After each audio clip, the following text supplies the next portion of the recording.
الحمد لله رب العالمين والعاقبة للمتقين والصلاة والسلام على سيد الأنبياء والمرسلين سيدنا وحبيبنا وحبيب رب العالمين ومن هدى بهديه إلى يوم الدين أما بعد أعوذ بالله من الشيطان الرجيم بسم الله الرحمن الرحيم لقد رضي الله عن المؤمنين إذ يبايعونك تحت الشجرة فعلم ما في قلوبهم فأنزل السكينة عليهم وأثابهم فتحا قريبا قال رسول الله صلى الله عليه وسلم لكل نبي رفيق ورفيق الجنة عثمان أو كما قال عليه الصلاة والسلام.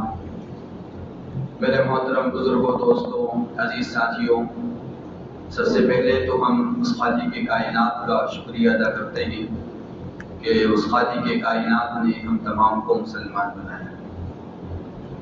میرے دوستوں، بزرگوں، جو مہینہ ابھی فی الحال چل رہا ہے، اس مہینے کو ذی الحجہ کا مہینہ کہا جاتا ہے اور گویا کہ یہ آخری مہینہ چل رہا ہے.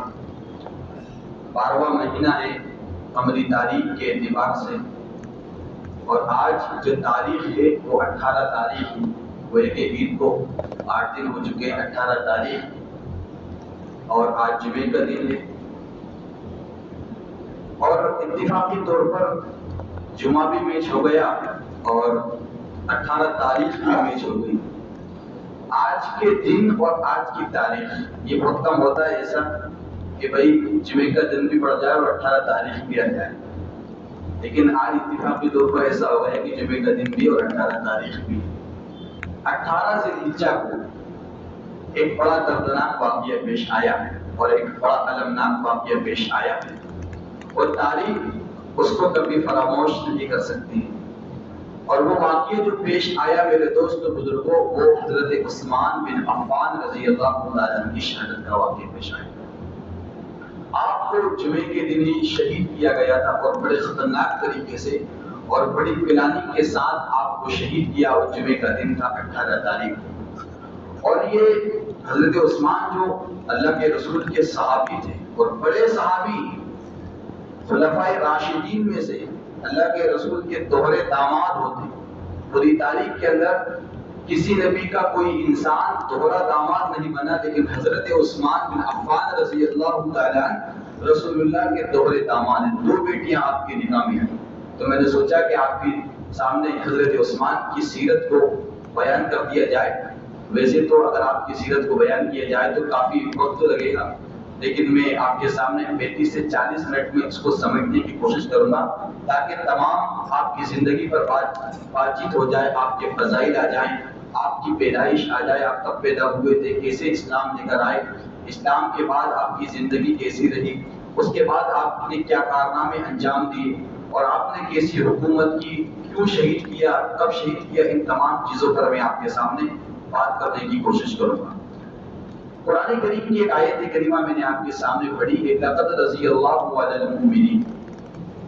یوں تو قرآن کریم نے متعدد آیت کریمہ کو ہمارے سامنے پیش کیا تو قرآن کے اندر موجود ہے کہ اس میں صحابہ کی فضیلت ہے، لیکن قرآن کی جو آیت کریمہ میں نے آپ کے سامنے پڑھی ہے، اس آیت کریمہ میں خصوصی طور پر حضرت عثمان بن عفان کی فضیلت ہے. گویا کہ اللہ اس آیت کریمہ میں فرماتے ہیں اللہ ان مسلمانوں سے راضی ہو گئے جو رسول اللہ سے بیعت کر رہے تھے.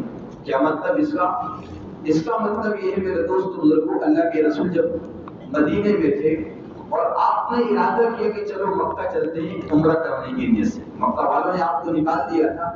اللہ کے رسول جب مدینے سے آئے تو 1400 صحابہ رسول اللہ کے ساتھ تھے. کتنے؟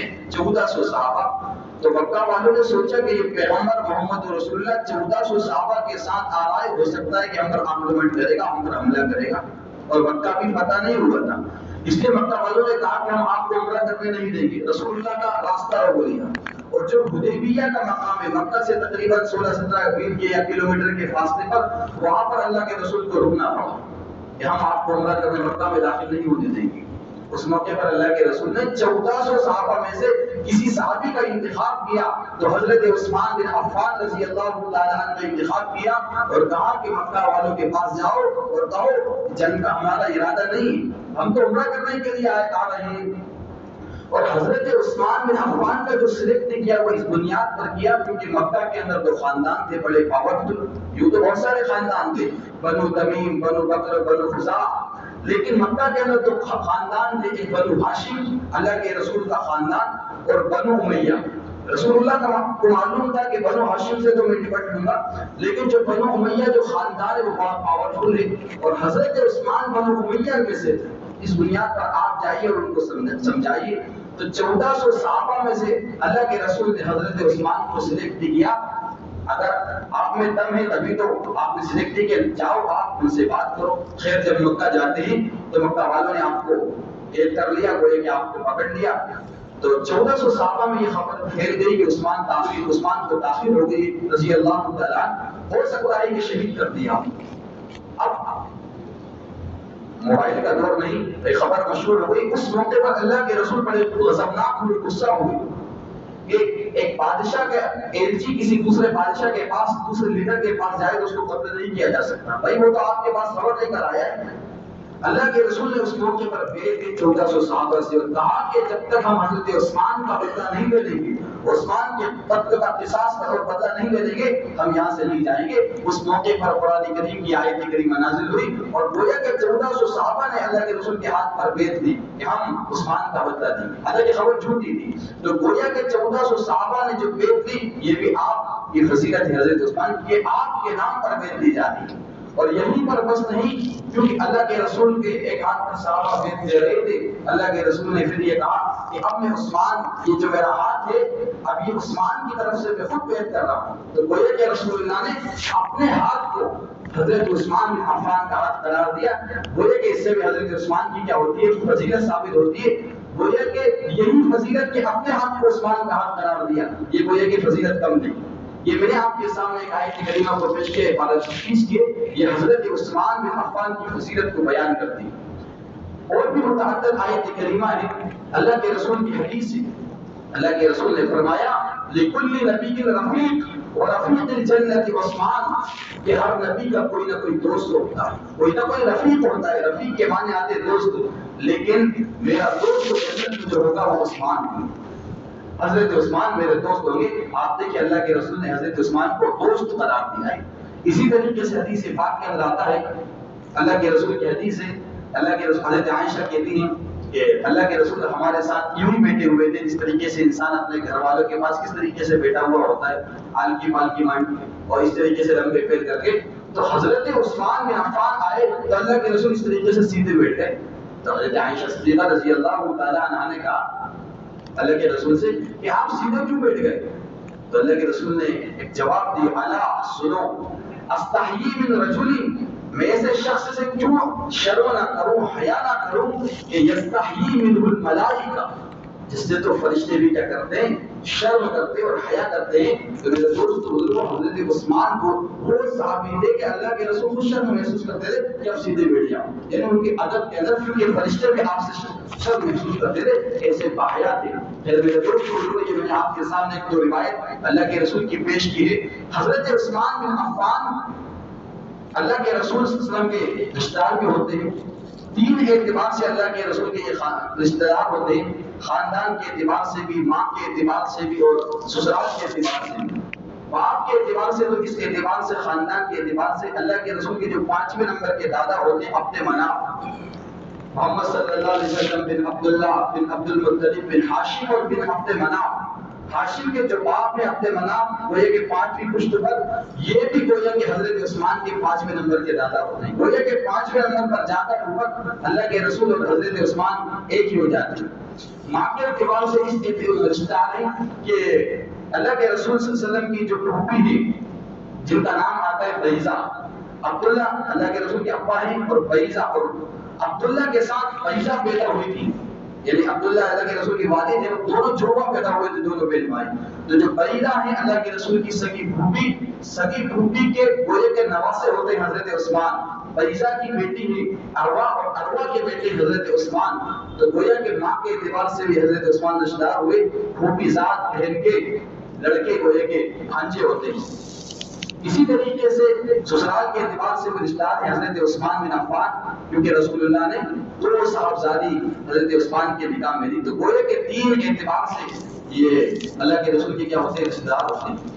اسی طریقے سے حضرت عثمان بن عفان کے بارے میں آتا ہے کہ آپ خاندان بنو امیہ سے تھے اور آپ حالت کفر میں تھے، یعنی ابھی اسلام نہیں لائے، کیونکہ رسول اللہ کو نبی نہیں بنایا گیا. 40 سال کے بعد تو نبی بنایا جائے گا رسول اللہ کو. اس موقع پر بھی حضرت عثمان بن عفان بڑے مالدار تھے، خاندانی اعتبار سے مالدار تھے، اور مالدار ہونے کے ساتھ ساتھ صفت سخاوت آپ کے اندر موجود تھی اور سبھی. اور اسی طریقے سے حالت کفر میں آپ نے کبھی بت پرستی نہیں کی.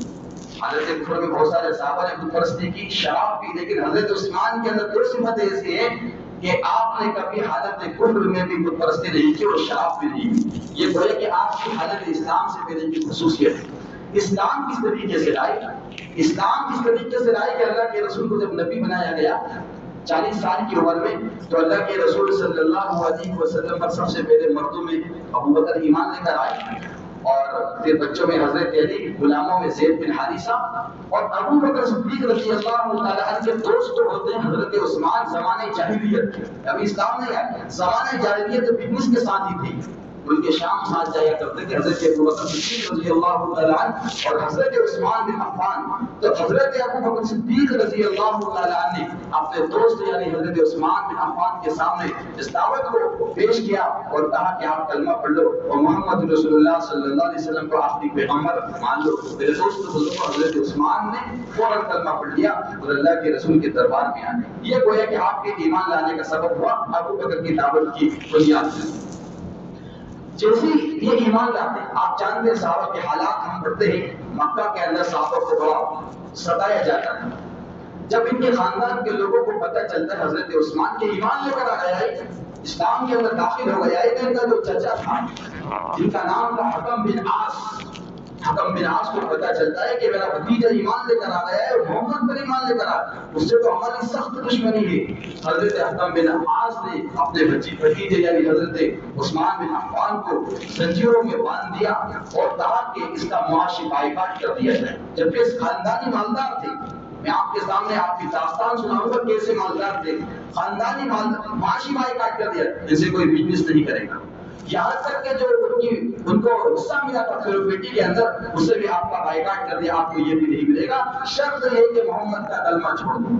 آپ کا معاشی بائیکاٹ. آپ نے کہ اسلام میں داخل ہوئے، ایمان لائے، ایسی مصیبتیں حضرت عثمان بن عفان رضی اللہ تعالیٰ عنہ نے جھیلی کہ آپ کے مال کو بھی ضبط کر لیا. اور اللہ کے رسول کے پاس آتے ہیں اور کہتے ہیں کہ اللہ کے رسول مال کو بھی ضبط کر لیا، معاشی بائیکاٹ بھی کر دیا. چلو مال ضبط کر لیتے تو اس سے کوئی بزنس تو کرے، بزنس بھی کرنے کو تیار نہیں. ایسی قربانیاں میرے دوست بزرگ یہ حضرت عثمان اور صحابہ کرام رضوان اللہ تعالیٰ علیہم اجمعین نے دی. اسی موقع پر قرآن کی آیت کریمہ نازل ہوئی، وَأَنذِرْ عَشِيرَتَكَ الْأَقْرَبِينَ. اب اعلان پیغمبر مکہ والوں کو دعوت دی، کیونکہ 3 سال تک رسول اللہ نے خفیہ طور پر دعوت دی تھی تاکہ کوئی مخالف نہ ہو جائے. 3 سال کے بعد اللہ کے رسول نے اعلان دعوت دی اور اس موقع پر اپنے خاندان کے لوگوں کو بلایا اور پورے سے کہا کہ آپ نے مجھے کیسا پایا، 40 سال کی عمر رہی. کہا کہ آپ تو صادق ہیں، اللہ نے ہمیں ٹائٹل دیا ہے. تو کہا کہ اگر آپ میرا کلمہ پڑھ لیں اور اللہ کو ایک خدا مان لیں اور مجھے آخری پیغمبر مان لیں، کامیاب ہو جائیں گے. بس رسول اللہ کا یہ دعوت دینا تھا. میرے دوست بزرگوں، سب سے پہلے اللہ کے رسول کی جو مخالفت کرنے والا تھا وہ ابو لہب تھا، آپ کا چچا. کہ محمد کیا تمہیں ہم تو اس لیے بلایا ہے. رسول اللہ کو خود گالیاں دی اور برا بھلا کہا. اس کے بعد آیا اللہ کو یہ اس کی ادا پسند نہیں آئی. اللہ نے قرآن کریم کی ایک آیت کریمہ نازل کی، تبت یدا ابی لہب، ابو لہب برباد ہو جائے، ہاتھ ٹوٹ جائے، ما اغنی عنہ مالہ وما کسب، اس کا مال بھی اب اس کو کام نہیں آئے گا. ابو لہب کو پتہ چلا کہ محمد کی بدولت اور محمد کی وجہ سے میرے خلاف قرآن کی آیت کریمہ نازل ہوئی ہے. اپنے بیٹے کے پاس گیا اور اس کا بیٹا تھا عتبہ. ابو لہب کا بیٹا تھا عتبہ، عتبہ سے کہا کہ محمد کی بیٹی جو تیرے نکاح میں، اللہ کے رسول نے اپنی دوسری صاحبزادی رقیہ کو ابو لہب کے بیٹے سے دی تھی، عتبہ سے، کہا کہ جب تک تو اس کو طلاق نہیں دے دے گا میں تجھے معاف نہیں کروں، گھر سے نکل۔ دھمکی دی اور پریشر کی وجہ سے عتبہ کو طلاق دینا پڑا۔ اللہ کے رسول صلی اللہ علیہ وسلم کی بیٹی کو علیحدہ اعلان کرا۔ آپ دیکھیے پھر جب طلاق دی تو ادھر حضرت عثمان کا بھی بائیکاٹ کر دیا تھا اور آپ کی بیٹی کو بھی طلاق دے دی تھی، تو آپ نے اپنی بیٹی رقیہ کا نکاح حضرت عثمان سے کر دی۔ یہ معاملہ ہوا، ابو لہب کو پتہ چلتا ہے کہ ہم نے اس کو طلاق اس لیے دیا ہے کہ محمد کو تکلیف ہو، اس کو تکلیف ہو، یہ بھی ایمان لے کر آ گئی۔ تو اب حضرت عثمان کا بھی دشمن کہ تو نے ایکسپٹ کیوں کیا؟ تو یہ اچھے خاندان میں چلی گئی، مالدار خاندان، حضرت عثمان غنی مالدار، آپ نے ایکسپٹ کر لیا۔ اب حکم بن حارث جو حضرت عثمان کا چچا، وہ بھی ستاتا، ابو لہب بھی آپ کو ستاتا، وہ خطرناک طریقے سے آپ کو دیگر صحابہ کو ستاتے میرے دوست بزرگوں۔ اب اللہ کے رسول نے کیا حکم دیا صحابہ کو کہ جائیے، یہاں پر تو آپ دین پر چل نہیں سکتے، لہذا روزمرہ تکالیف بلال حبشی کو، عمار بن یاسر کو تکالیف دی جاتی، اللہ کے رسول نے کہا کہ ملک حبشہ چلے جائیں۔ اس موقع پر صحابہ کرام نے سب سے پہلی جو ہجرت کی ملک حبشہ کی تھی، حبشہ کی جانب گئے صحابہ کرام، اور اس میں حضرت عثمان بھی تھے اور آپ کی بیٹی رقیہ بھی تھی۔ اور یہ جو ہجرت کی صحابہ کرام نے میرے دوست وہ چند کلومیٹر کا فاصلہ نہیں تھا، ہزاروں کلومیٹر کے فاصلے پر آپ گئے۔ اور جو حبشہ ہے اس کو ابھی اتھوپیا کہا جاتا ہے، اس ملک کا نام ابھی اتھوپیا ہے۔ 1000 سے زائد کلومیٹر کا فاصلہ، وہ سفر کیسا؟ سمندر کا سفر، جہاز میں سفر کرنا، کشتی میں، اس زمانے کی کشتی کھلی ہوئی رہتی تھی، اور بیوی کے ساتھ سفر اور بڑا خطرناک معاملہ، بیوی حاملہ ہو گیا۔ اس طریقے کا میرے دوست بزرگ حضرت عثمان نے سفر کیا اپنے ایمان کی بقا کے لیے، ایمان کو بچانے کے لیے، اور ملک حبشہ کے بادشاہ کے پاس دربار میں گئے، وہاں پر بھی لوگوں نے پیچھا نہیں چھوڑا۔ پھر وہ ایک الگ داستان ہے، مجھے حضرت عثمان کی سیرت کو آپ کے سامنے بیان کرنا ہے۔ اللہ ایک سوال پیدا یہ ہوتا ہے کہ اللہ کے رسول نے اس موقع پر اپنے صحابہ کو، حضرت عثمان کو ملک حبشہ کیوں بھیجا؟ اس کی وجہ بڑی زبردست ہے، وہ یہ ہے کیونکہ حبشہ کا جو بادشاہ تھا وہ نجاشی تھا، اور وہ عیسائیت کو قبول کرنے والا تھا، اور دیگر جو ملک تھے، ملک شام ہو، ملک یمن ہو، بحرین ہو، عراق ہو، اور دیگر ممالک ہو، وہاں پر جو حکومت تھی وہ یہودیوں کی تھی یا مشرکین کی تھی، اور اسلام سے زیادہ قریب اگر کوئی ہے تو وہ عیسائی مذہب ہے یہودیوں کے مقابلے میں، کیونکہ یہودی تو مسلمانوں کے ہمیشہ سے خلاف رہے اور خلاف رہیں گے، لیکن عیسائی اتنے خلاف نہیں، وہ دوسرے پوائنٹ کی بنیاد پر خلاف ہے۔ تو آپ دیکھیں صحابہ کرام کا اس نے استقبال کیا، اللہ کے رسول کو معلوم تھا کہ وہ نجاشی اور ایمان کے لیے کرایا وہاں کا بادشاہ۔ جب وہاں پر پہنچے عثمان رضی اللہ تعالیٰ، تو وہاں پر خبر ہی پھیل گئی کہ مکہ میں امن کی حالت ہے، اب محمد رسول اللہ کا قبضہ ہو گیا، ٹینشن کی بات نہیں۔ یہ صحابہ دوبارہ واپس آتے، چلو مکہ میں تو ہمارا قبضہ ہو گیا، مسلمانوں کو امن ملے گی، لیکن پتہ چلتا ہے کہ مکہ کے حالات درست نہیں، بلکہ اور سب صحابہ کو ستایا جا رہا ہے۔ تو پھر دوبارہ صحابہ وہیں پر ہجرت کی، کوئی ملک نہیں تعین کری، مدینے کے حالات کے بھی سازگار نہیں تھے، مدینے میں تو بعد میں ہجرت کی، پہلے حبشہ کی تھی، کیونکہ شام کے حالات سازگار نہیں تھے، دوبارہ صحابہ نے ہزاروں کلومیٹر کا پھر سفر کیا، لیکن حضرت عثمان اب یہیں پر رک جاتے ہیں۔ پھر اللہ کے رسول کو حکم ہوتا ہے کہ اب ایک کام کیجیے گا، اب مدینے کی سمت جائیے۔ پھر صحابہ کرام نے مدینے کی ہجرت کی، اس میں حضرت عثمان بن عفان نے اپنی بیوی حضرت رقیہ کے ساتھ ہجرت کی اور 450 کلومیٹر کا سفر پھر طے کیا۔ تو میرے دوست بزرگوں، حضرت عثمان جیسے ایمان لاتے آپ پر بڑے حالات آئے، مال کو ضبط کیا، معاشی بائیکاٹ کیا، ملک حبشہ کی ہجرت کی، اور مدینے کی جانب آپ نے کیا کی؟ ہجرت کی۔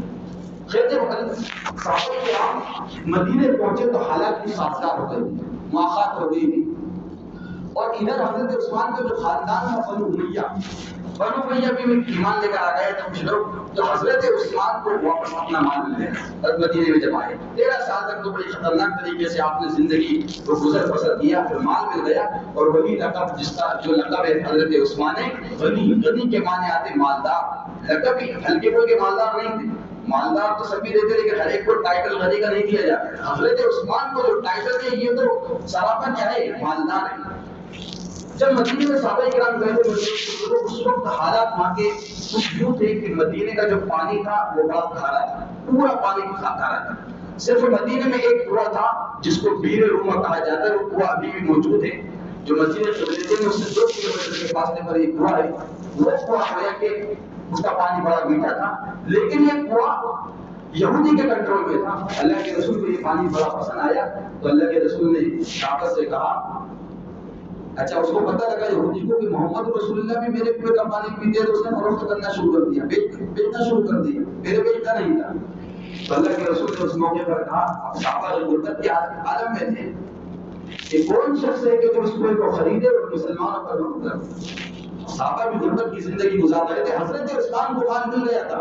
حضرت عثمان اس یہودی کے پاس جاتے اور کہتے بتا کتنے قیمت میں خریدے۔ وہ چھوڑ گیا کہ عثمان بھی یہاں پر بزنس کرنا چاہتے ہیں جس طریقے سے میں کر رہا ہوں پانی کا۔ اس نے کہا کہ آدھا بیچوں گا، ایک دن تم کرنا بزنس، ایک دن میں کروں گا۔ اور کتنے روپے؟ 12,000 درہم میں حضرت عثمان کو وہ ہوا، اور درہم جو ہوتا ہے چاندی کا ہوتا ہے، 12,000 درہم میں آدھا ہوا بیچا۔ اور 200 درہم کی جو قیمت بنتی ہے وہ 52.5 تولہ چاندی بنتی ہے، وہ 52.5 تولہ چاندی کی 1.5 لاکھ 1 لاکھ روپے قیمت ہے۔ اس انداز سے آپ 12,000 درہم کی قیمت ہے اور آدھا ہوا بھی۔ حضرت عثمان نے مسلمانوں پر وقت کر دیا، یہ کارنامہ انجام، لاکھوں روپے بنتے ہیں ابھی اس دور کے اگر اس کو جوڑا جائے تو۔ یہودیوں پر جو مدینے میں تھے سب پر وقت کر دیا۔ اب اس کی دکان ٹھپ ہو گئی، وہ خود آتا ہے حضرت عثمان کے پاس اور کہتا ہے کہ حضرت کو بھی آپ اس موقع پر 8,000 درہم اور دیش سے پورا ہوا، 20,000 درہم میں خریدا۔ 20,000 درہم بھی بہت قیمت، لاکھوں بنتے اس زمانے کے۔ یہ حضرت عثمان نے مدینے میں جا کر یہ پہلا کارنامہ انجام دیا تھا۔ گویا کہ مسلمانوں کی مدد اور اسلام کی مدد اپنے روپے اور پیسے کے ذریعے بھی کی۔ اسی طریقے سے غزوات ہوئے، اللہ کے رسول نے تقریباً 27 غزوات لڑے۔ ہر غزوے کے اندر میرے دوست بزرگ حضرت عثمان بن عفان شریک رہے۔ اسی طریقے سے اور بھی آپ کی داستانیں ہیں۔ غزوہ تبوک جو ہوا تھا سن 9 ہجری میں، 8 ہجری میں اللہ کے رسول نے مکہ کو فتح کر دیا تھا، مدینے میں گئے اس کے 8 سال کے بعد۔ تو اس وقت جو سب سے بڑی طاقت تھی رومن ایمپائر، اور روم کا جو بادشاہ تھا جس کا نام تھا ہرقل تھا، اس نے یہ سوچا کہ محمد نے مکہ پر قبضہ کر لیا اور ان کے صحابہ تو بڑے جنگجو ہیں، ہو سکتا ہے کہ رومن ایمپائر اور رومی سلطنت والے محمد رسول اللہ کے اگر حملہ کرے۔ ایک کام کرتے کہ میں خود جا کر مدینے کو تیز کرتا ہوں اور مدینے کا خاتمہ کر دیتا ہوں، صحابہ کا خاتمہ کر دیتا ہوں۔ اس موقع پر جو روم کا بادشاہ تھا، روم کے بادشاہ نے 1,20,000 گھوڑے بٹھائے، کتنی؟ 1,000 کلومیٹر سے چلا اور مدینے کی جانب چلا۔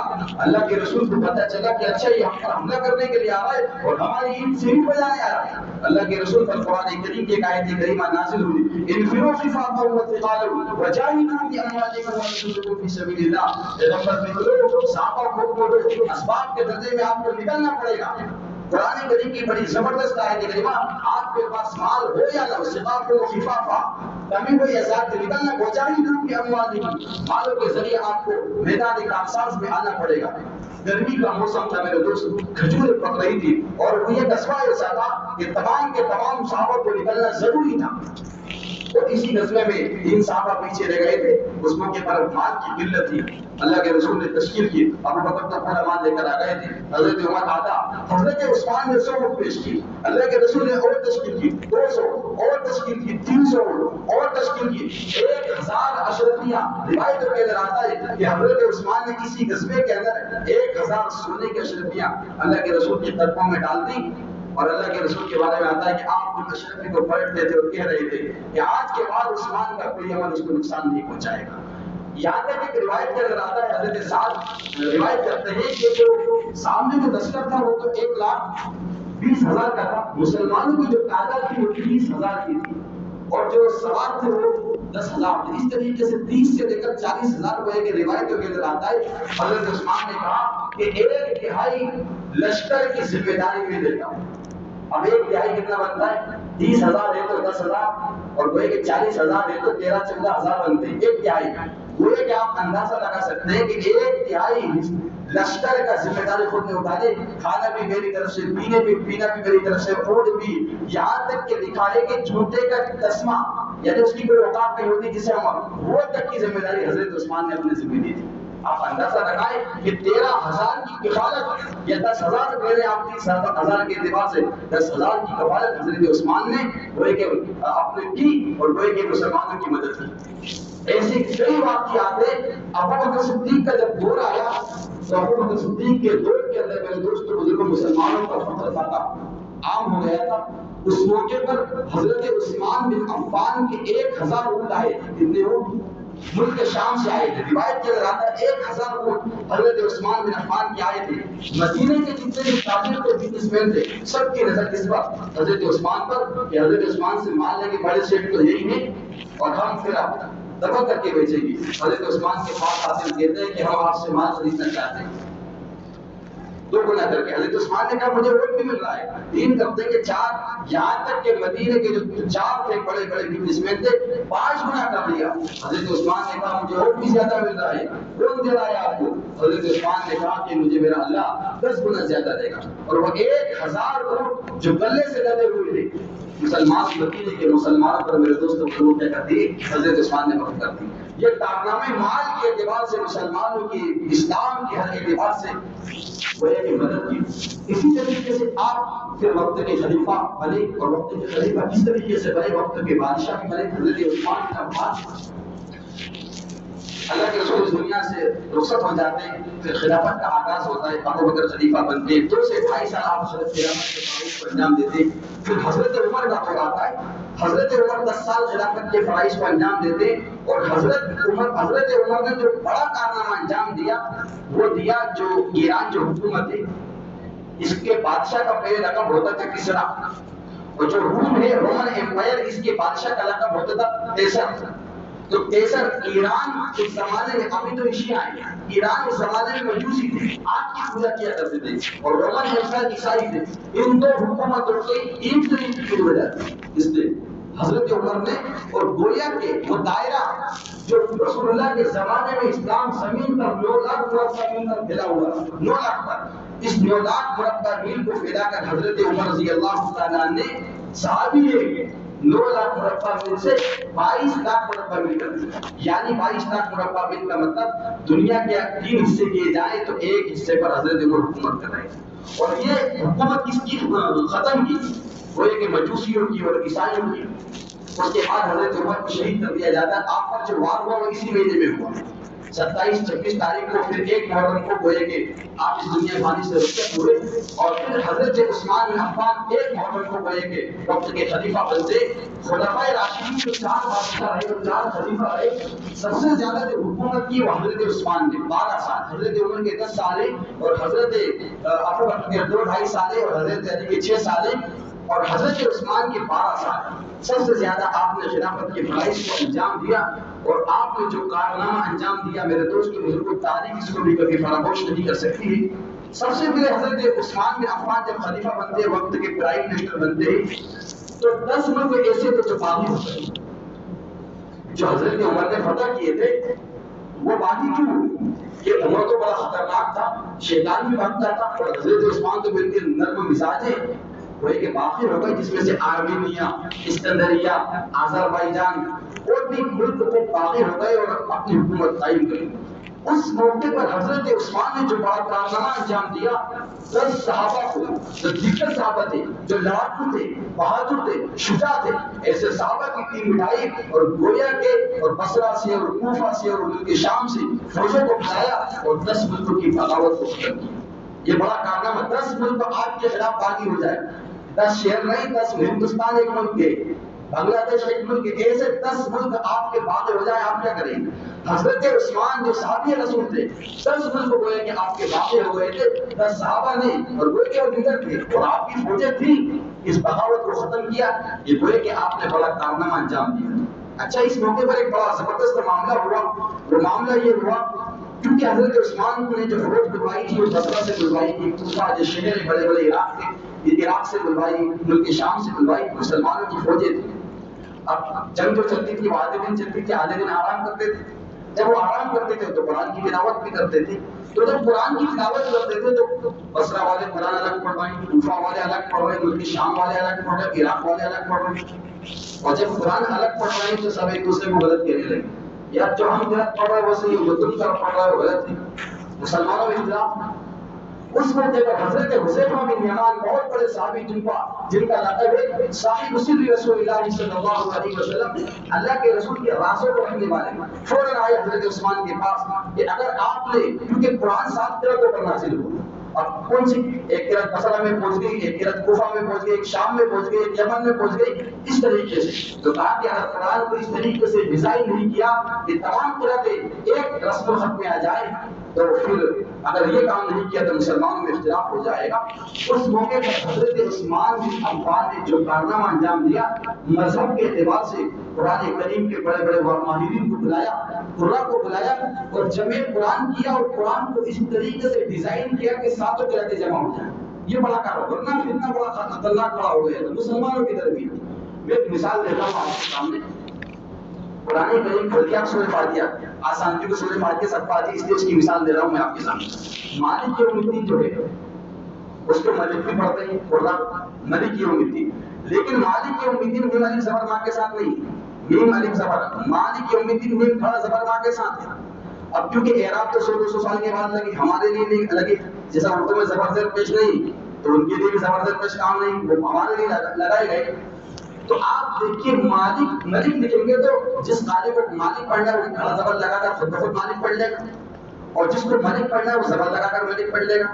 اگر وہاں کا رسم الخط میم الف زبر وہاں کے ساتھ لکھ دیا جاتا تو اگر کوئی ملک پڑھتا تو پھر ایک الف کو گرانا لازم آ جاتا، اس بنیاد پر گناہ ہوتا۔ تو آپ نے جو کارنامے ایک مثال یہ ہزاروں مثالیں جو قرآن مثالوں سے پڑا ہوا ہے، وہ تمت کلمت و تمت کلمات میم الف زبر ماں کے ساتھ نہیں بلکہ کھڑے زبر کے ساتھ ہے، جمع واحد کا فرق ہے، ملک اور مالک میں بھی جمع واحد کا فرق ہے۔ کہنے کا مقصد یہ کہ بڑا کارنامہ یہ آپ نے انجام دیا، اور ساتوں خلافوں کو حضرت عثمان نے اپنے خلافت میں انجام دیا کہ ایک ڈیزائن میں اس کو جمع کر دیا، یہ کارنامہ۔ اسی طریقے سے آپ نے جو نیا کارنامہ انجام دیا وہ یہ کارنامہ انجام دیا جو افریقہ کا ملک ہے۔ افریقہ ایک ملک نہیں بلکہ افریقہ ایک بر اعظم ہے۔ جس دنیا ہے، اس دنیا کے اندر 7 بر اعظم ہے، ایشیا الگ ہے، افریقہ الگ ہے، یورپ الگ ہے، اسی طریقے سے شمالی افریقہ، جنوبی افریقہ۔ تو افریقہ کے اندر ابھی 54 ملک آتے ہیں، جیسے دنیا کے اندر 195 ملک ہیں، تقریباً 195 سے 96 ملک ہیں، 200 بھی کہتے ہیں، 204 بھی اور 5 بھی کہتے ہیں، لیکن 195 مان لیں آپ۔ افریقہ جو خطہ ہے اس کے اندر 54 ملک آتے ہیں۔ حضرت عثمان بن عفان نے اس خطے کو یعنی جو 54 ملکوں پر مشتمل ہے، حضرت عثمان بن عفان نے 4 صحابہ کو لیڈر بنا کر بھیجا، حضرت عبداللہ بن سعد، عبداللہ بن زبیر، عبداللہ بن عباس اور عبداللہ بن ابی سرا، یہ 4 عبداللہ کو بھیجا۔ اس جنگ کا ہی نام پڑ گیا حضرت عبادلہ، عبداللہ کی جنگ۔ اور گویا کہ وہاں کا جو بادشاہ تھا، وہاں کا جو راجہ تھا جرجیر، اس کو بڑا خطرناک طریقے سے قتل کیا، اور گویا کہ افریقہ کا جو خطہ وہ حضرت عثمان بن عفان رضی اللہ تعالیٰ کے کنٹرول میں اور آپ کی خلافت میں آیا۔ یہ گویا کہ آپ نے اپنے اعتبار سے یہ کارنامہ انجام دیا۔ اسی طریقے سے دوسرا جو ملک تھا جو حضرت عثمان نے فتح کیا، جو رومن ایمپائر تھی، حضرت عثمان سے پہلے حضرت عمر نے اس کو تھوڑا کر دیا تھا، لیکن رومن ایمپائر میں بھی کئی ملک ہیں، روم سلطنت کے کئی ملک ہیں، تو کچھ ملک جو سمندر کے علاقے کے پاس تھے، سمندر کے پاس تھے، وہ پتہ نہیں کہ بار بار باقی ہو رہے تھے۔ اس موقع پر حضرت امیر معاویہ، آپ نے نام سنا، بہت بڑے صحابی، اور حضرت عثمان کے پاس آئے اور کہا کہ جو رومن ایمپائر ہے اس کے کچھ ملک باقی ہو رہا ہے، کیا کیا جائے؟ اور سمندر کے اس پار ہم رہتے ہیں اور سمندر کے اس پار وہ ملک رہتے ہیں، اگر سمندر کو گھوم کر جایا جائے تو سالوں لگ جائیں گے، 5-10 سال لگ جائیں گے۔ ایک کام کرتے فوجوں کو سمندر میں ڈالا جائے۔ حضرت عمر کے زمانے میں حضرت امیر معاویہ نے اجازت دی تھی، لیکن حضرت عمر نے اجازت دی تھی کہ سمندر کی لڑائی ہم ابھی نہیں لڑ سکتے، لیکن حضرت عثمان بن عفان نے اجازت دی تھی کہ آپ لڑ سکتے۔ تو حضرت امیر معاویہ نے جو کارنامہ انجام دیا، 50 جہازوں کا انتظام کیا، جو اور اس میں جو سپاہی تھے جو تیراک تھے سمندر میں جا سکے، اور سمندر میں سے فوجوں کو ڈالا۔ میرے دوست بزرگ، آپ اندازہ لگا سکتے تاریخ کے اندر، پوری دنیا کے اندر، حضرت آدم علیہ السلام سے پہلے کے بعد سے تو حضرت عثمان تک سمندر والی لڑائی کبھی نہیں لڑی گئی۔ جو کارنامہ انجام دیے حضرت عثمان کے زمانے میں، امیر معاویہ نے یہ سمندر کے اندر اپنے فوجوں کو داخل کیا، اور گویا کہ جو رومی کچھ ملک تھے سب کو کیا کر لیا، قبضہ کر لیا۔ اللہ کے رسول نے ایک مرتبہ خواب دیکھا تھا، ان میں ایک بخاری شریف کی روایت ہے، ان میں حرام کے گھر پر اللہ کے رسول بیٹھے ہوئے تھے، سو رہے تھے، ایک دم اٹھے مسکرائے. حضرت ام حرام نے کہا اللہ کے رسول صلی اللہ علیہ وسلم آپ مسکرائے کیوں مسکرا رہے ہیں؟ تو اللہ کے رسول نے کہا کہ میں اس لیے مسکرا رہا ہوں کہ ایک زمانہ ایسا آئے گا، آج تم غربت کے عالم میں، صحابہ غربت کے عالم میں، ایک زمانہ ایسا آئے گا کہ تم سمندر پر حکومت کرو گے اور ایران کی اور روم کی اینٹ سے اینٹ بجا دو گے، اور وہ جو قافلہ رہے گا جو سمندر میں لڑے گا وہ سب جنت ہی ہوگا. حضرت ابن حرام نے کہا اللہ کے رسول آپ میرے لیے دعا کرتے کہ میں اس لشکر میں شامل ہو جاؤں. اللہ کے رسول نے کہا کہ آپ اس لشکر میں شامل رہیں گی. اور جو یہ خواب اللہ کے رسول نے دیکھا تھا یہ خواب کوئی کہ 30 سے 35 سال کے بعد پورا ہوتا ہے حضرت عثمان کے دور میں. اور یہ جو صحابیہ ہیں حضرت ام حرام یہ اس لشکر میں موجود تھی، آپ اس میں شہید ہوئے. اللہ کے رسول نے کہہ دیا تھا آپ اس میں شہید ہو جائیں گی اور جو بھی اس میں شامل رہے گا وہ کیا رہے گا جنت. تو آپ اندازہ کیجئے گا کہ جو 22 لاکھ مربع میل پر حضرت عمر بن الخطاب رضی اللہ تعالیٰ حکومت کر رہے تھے، حضرت عثمان نے اس کو یہیں پر محدود نہیں کیا بلکہ اس دائرے کو بڑھایا اور 44 لاکھ مربع میل پر گوئے کے اس دائرے کو اور آگے کر دیا، ڈبل کر دیا. اگر دیکھا جائے جغرافیہ کے اعتبار سے تو آدھی دنیا پر حکومت کی جس نے حضرت عثمان، آدھی دنیا پر حکومت کی. حضرت عمر بن الخطاب رضی اللہ تعالیٰ دیگر ملکوں کو ختم کر دیا اور آپ دیکھیے حضرت عثمان نے جو کچھ باقی تھے ان کی کمر کو توڑ دیا. اب معاملہ کیا ہوتا ہے، یہ کارنامہ آپ نے انجام دیا. لیکن آپ اندازہ لگا سکتے جن ملکوں کو صحابہ نے فتح کیا تھا، چاہے وہ حضرت عمر ہو چاہے وہ حضرت عثمان ہو، یہ کس کے ملک تھے؟ یہ جو ملک تھے یہ گویا کہ یہودیوں کے تھے، عیسائیوں کے تھے، حنوت کے تھے، مشرکین کے تھے. ان کو حسد پیدا ہوا. آپ دیکھیے ہماری اگر ایک انچ زمین چلی جاتی ہے بھائیوں میں لڑائی ہو جاتی ہے. اب ان کے تو کئی ملک گئے تھے، صحابہ تو مدینے میں تھے اور مکہ میں تھے اور یہ دائرہ بڑھتا رہا اور آج کی دنیا میں صحابہ کرام میرے دوستوں بزرگوں پھیل گئے. ان کو حسد پیدا ہوا. اسباب کے درجے میں یہ نہ رومی نہ ایرانی اور نہ افریقہ کے لوگ ٹکر نہیں لے سکتے تھے صحابہ کرام کی. کیا کیا جائے؟ انہوں نے یہودیوں نے جو 44 لاکھ مربع میل کے باہر جو لوگ رہتے تھے انہوں نے ایک بڑی خطرناک طریقے سے پلاننگ کی اور پلاننگ یہ کی کہ اپنے ایک شخص کو کھڑا کیا جس کا نام تھا حبلہ، یہودی شخص تھا. اور اگر ڈائریکٹلی یہ مسلمانوں پر اٹیک کرتا بس کی بات نہیں اپنی فوج کے ساتھ، لہٰذا اس کی فوج نے اور اس نے خود نے مسلمانوں کا لبادہ ہوا اور یہ مسلمانوں میں آیا، مدینے میں آیا اور اس نے اپنا نام رکھا عبداللہ بن سبا. کیونکہ تمام کے تمام صحابہ عبداللہ زیادہ ہیں تو اس نے اپنا نام رکھا عبداللہ. اور کیونکہ یہ یہودی تھا، توریت کا اور انجیل کا عالم تھا اور اسی طریقے سے قرآن اور حدیث کے علم کو سیکھا اس نے اور گوئے کہ دماغ اس کا یہودیت والا تھا اور منافقت یہ کر رہا تھا اور سامنے سے اپنے آپ کو مسلمان ظاہر کر رہا تھا. اور اس طریقے سے یہ پاپولر ہوا کیونکہ جس کے پاس علوم و فنون ہوتے ہیں اس سے لوگ متاثر ہو جاتے ہیں. اب اس کے بعد توریت کا بھی علم، انجیل کا بھی علم، قرآن کا بھی اور حدیث کا بھی اور دنیا گھوما ہوا گویا کہ جو اللہ کے رسول کے بعد کا زمانہ ہے متاثر ہوئے. اب کبھی یہ بصرہ جا رہا ہے کبھی کوفہ جا رہا ہے.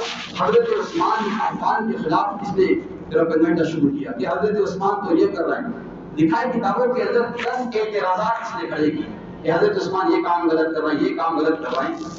یہ پورے واقع یہ اعتراض میں آپ کو سنا نہیں رہا ہوں ورنہ کافی وقت ہو جائے گا. حضرت عثمان کو پتہ لگتا ہے وقت کے طرف کہ میرے خلاف پلاننگ ہو رہی ہے اور مسلمان کا، کیونکہ اصل تو ظاہر کے اعتبار سے وہ مسلمان لگ رہے تھے لیکن دل کے اعتبار سے وہ یہودی تھے اور پوری خطرناک فوج تھی، بڑے بڑے ملک ان کے پیچھے لگے ہوئے تھے. حضرت عثمان نے مسجد نبوی کے اندر پوری کچہری لگا دی اور کہا کہ جس کو جو اعتراض کرنا ہے جو سوال کرنا ہے آپ اس سے کر سکتے ہیں. حضرت عثمان نے تمام اعتراضات کے جواب دیے لیکن اس نے سوچا کہ یار حضرت عثمان نے تو تمام سوالوں کے جواب دے دیے، معاملہ ابھی بیٹا نہیں. ایک کام کرتے ہمارا ایک فرمائش، وہ فرمائش یہ کہ جو مصر ہے قرآن کے اندر یہ لفظ آیا مصر کا، مصر ہے، مصر کا جو بادشاہ ہے اور راجا ہے جس کا نام عبداللہ بن ابی سرا ہے اس کو بدل دیجیے آپ. ظاہر کے اعتبار سے مسلمان ہی تو اور کس کو بنا؟ ابو بکر کے بیٹے کو بنا. ابو بکر کے بیٹے ہوتے ہیں محمد ٹھیک ہے ابو بکر کے بیٹے کو بنا دیتے. تو اس موقع پر حضرت عثمان بن عفان نے ابو بکر کے بیٹے کو بنا دی کہ ٹھیک ہے جاؤ مصر کے سی ایم صاحب سے کہہ دینا کہ آپ کسی دوسرے صوبے کو سنبھالو اور میں یہاں پر بیٹھوں گا. اور حضرت ابو بکر کے بیٹے کے ساتھ محمد کے ساتھ حضرت علی بھی جا رہے ہیں، طلحہ بھی جا رہے ہیں، زبیر بھی جا رہے ہیں، بڑے بڑے دوسرے صحابہ جا رہے ہیں. یار اب اس نے سوچا جو یہودی کا عبداللہ بن سبا یار یہ تو ڈیمانڈ بھی پوری ہو گئی. اب اس نے ایک چال چلی کہ حضرت عثمان کے غلام کو خریدا اور کہا کہ تجھ کو پیسے لیے جائیں گے تجھے ایک کام کرنا ہے. حضرت عثمان کے گھوڑے کو خریدنا ہے، ان کی مہر کو چڑھانا ہے، یہ کام کرنا ہے. حضرت عثمان کے گھوڑے کو چرا کر لایا اور وہ جو شاہی مہر ہوتی ہے وہ چرا کر لایا. اب اس نے عبداللہ بن سبا نے خود اپنی طرف سے خط لکھا اور مصر کے سیئم صاحب کو خط لکھا گورنر کو کہ یہ جو آنا ہے علی آ رہا ہے, طلحہ جو آ رہا ہے, زبیر جو آ رہا ہے, اور ابو بکر کے بیٹے جو محمد آ رہا ہے, ان کو قتل کر دو اور اسی راستے سے جانا تاکہ غلط فہمی ہوئی. اب غلام کو خرید دیا تھا, وہ گھوڑا بھی عثمان کا پہچانی ہے, حضرت عثمان کا گھوڑا, اور غلام بھی حضرت عثمان کا خط جو پڑا تو یہاں پر لکھا ہوا ہے کہ ابو بکر کو علی کو قتل کر دو. یہ بڑا معاملہ. اور گویا کہ جب پڑا کہ ایک طرف تو عثمان ہماری طرف خط لکھ رہا ہے کیا کہ دوسرے کے گورنر بن جاؤ, اور ایک طرف یہ خط کیا آ رہا ہے غلام کے ذریعے کہ دوسرے کے گورنر کو یہ خط لکھا جا رہا ہے کہ ان کو قتل کر دو. غلط فہمی یہ تھی میرے دوست بزرگ, صحابہ کے درمیان ان یہودیوں نے اور عبداللہ بن سبا نے غلط فہمی کو پیدا کیا, اور اس طریقے سے صحابہ کے درمیان تھوڑی سی تشویش ہو گئی. فوراً حضرت علی آئے اور حضرت عثمان سے کہا یہ گھوڑا آپ کا ہے؟ کیا گھوڑا میرا ہے, غلام میرا ہے, شاہی اور کیا خط آپ نے لکھا؟ حضرت عثمان نے کہا خط میں نے نہیں لکھا, لکھنے والا اور کوئی تھا جو یہودی تھا, عبداللہ بن سبا تھا. اصل تمام صحابہ الگ ہو جاتے, لیکن ابو بکر کے جو بیٹے ہوتے محمد بن ابو بکر, ان کے دل میں یہ رہتی کہ یار عثمان میرے ایک طرف تو مجھے بادشاہ بنا رہا ہے مصر کا, اور ایک طرف قتل کا خط دماغ, تو خود مسلمان ہو ہی جاتے ہیں. اب رسول اللہ سے 30-35 سال کے بعد یہ واقعہ ہے, خوش ہو گئے. اب گویا کہ مسلمان حضرت عثمان نے سب کو الگ کر دیا, ٹھیک ہے جوابات دے دی, وہ کچھ لوگ ہو گئے. لیکن اس نے عبداللہ بن سبا نے مدینے کے 100 کلومیٹر کے فاصلے پر مصر کے لوگوں کو, بلوائیوں کو, ہزاروں بلوائی تھے, بٹھا رکھا. اور یہ بلانے کی کہ صحابہ تو الگ ہوگا, لیکن ہمارے جو اصل بندے ہیں جو ظاہر کے اعتبار سے مسلمان ہیں لیکن اندرون کے اعتبار سے کیا ہے یہودی, جب صحابہ مدینہ خالی کر دیں گے, اور کیونکہ آپ دیکھیے جو مہینہ چل رہا ہے حجمہ کا مہینہ, اب 20-25 دن پہلے جانا پڑے گا, تمام صحابہ مدینے کو خالی کر کر چلے گا. مکہ آ گئے, چند صحابہ بچے, 17 صحابہ, روایت کے آتا ہے کہ 17 صحابہ یا 15 صحابہ مدینے کے اندر موجود تھے. اس موقع پر حج کرنے کے لیے آ گئے, اور ان بلوائیوں نے حضرت عثمان کو پانی بھی بند کر دیا. جو پورا وقت کیا تھا میں نے آپ کے سامنے بھی تذکرہ کیا, اور آپ کے گیٹ کو بند کر دیا, آپ کے محل کو جو شاہی محل ہوتا ہے اس کو بند کر دیا. اور گوئے کہ صحابہ کرام نے حکم اجازت چاہی کہ آپ پر پانی بند کر دیا. 40 دن تک پانی بند رہا حضرت عثمان. ان بلوائیوں نے جو یہودی تھے, یہودی ذہن کے تھے, اور کچھ فساق اور فجار مسلمان تھے, حضرت عثمان نے 40 دن تک روزے رکھے. حضرت علی نے کہا کہ آپ اجازت دیں, اب ان کو ختم کریں, اگرچہ ہزاروں ہیں 17 ہیں ان کا کھیل کر دیں گے. حضرت عثمان نے کہا کہ نہیں, میں اپنی ذاتی مفاد کے لیے رسول اللہ کے شہر کو خون آلود ہونا نہیں دوں گا. حضرت علی نے کہا ملک کے شام چلے جائیے, وہاں پر امیر معاویہ بادشاہت کر رہے ہیں, میں اللہ کے رسول کے شہر کو چھوڑ کر جانا نہیں چاہتا. میں نے کہا کہ تیسرا آپشن ہے کہ آپ خلافت سے دستبردار ہو جائیے, تو پورے لوگ کیونکہ ظاہر کے اعتبار سے مسلمان تھے نا, خلافت سے دستبردار بھی نہیں ہوگا, کیونکہ اللہ کے رسول نے مجھ سے کہا تھا ان اللہ یلبسک قمیصا فإن أرادك المنافقون أن تخلع فلا تخلع لهم. یہ عثمان سننا, آپ کو اللہ ایک قمیص پہنائے گا, خلافت آپ کو خلافت عطا کرے گا, اور کچھ منافقین ہوں گے جو آپ کی خلافت کو آپ کو خلافت سے اتارنا چاہیے, دستبردار کرنا چاہیے, فلا تخلع لهم, لہٰذا آپ خلافت سے دستبردار نہ ہونا. تو گویا کہ صحابہ کرام کے ہاتھ بنے ہوئے تھے, اور حضرت عثمان نے روکا ہوا تھا. موت سے میرے دوست بزرگ حضرت عثمان بن عفان نے اپنے غلاموں کو آزاد کر دیا.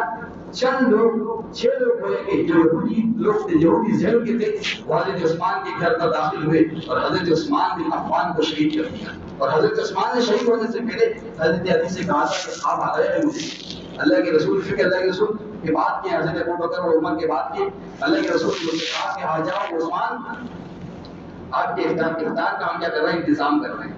تو معلوم تھا کہ شہادت پکے, اور حضرت عثمان بن عفان کو میرے دوست بزرگوں آج ہی کے دن, یعنی جمعے کا دن ہے آج ہی کے دن, تاریخ 18 ذوالحجہ کو میرے دوست بزرگوں حضرت عثمان بن عفان کو قصر کے وقت کا کر دیا, شہید کر دیا بڑے خطرناک طریقے سے.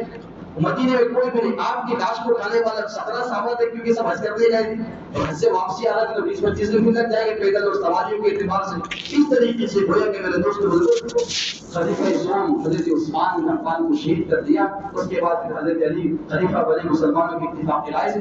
جب تحقیق کی گئی کہ کون ہے ان کے پیچھے, تو پتہ یہ چلا کہ عبداللہ بن سبا کے پیچھے رومن ایمپائر جو رومی سلطنت تھی اس کے بادشاہ ہوتے, اور گویا کہ اربوں روپے خرچ ہوا تھا اس جماعت کو تیار کرنے, کیونکہ ظاہر کے اعتبار سے مسلمان ظاہر کر رہی تھی اندرون کے اعتبار سے یہ یہودی تھے جن کو بڑا پیسہ دیا تھا کہ مسلمانوں کے خلیفہ کو کیا کرنا ہے. انہوں نے ہمارے ایران کو ختم کیا, روم کو ختم کیا, افریقہ کو ختم کیا اور دیگر ممالک کو ختم کیا. یہ جو معاملہ ہوا حضرت عمر کو بھی جو شہید کیا میرے دوست بزرگوں وہ حسد کی بنیاد پر, حضرت عثمان بن عفان کو بھی جو شہید کیا وہ حسد کی بنیاد پر. خیر میرے دوست کہنے کا مقصد یہ کہ صحابہ کی قربانیاں ہمارے سامنے آنا چاہیے, آپ کی سیرت ہمارے سامنے آنا چاہیے, کیونکہ تمام پہلو ہمارے سامنے آئیں گے تو زندگی گزارنے کا لطف آئے. خیر کافی وقت ہو گیا ہے. حضرت عثمان جیسا کردار میرے دوست بزرگ اللہ تبارک و تعالیٰ ہم تمام کو عطا فرمائے, ان جیسی قربانیاں دینے والا بنائے. وما توفیقی الا باللہ.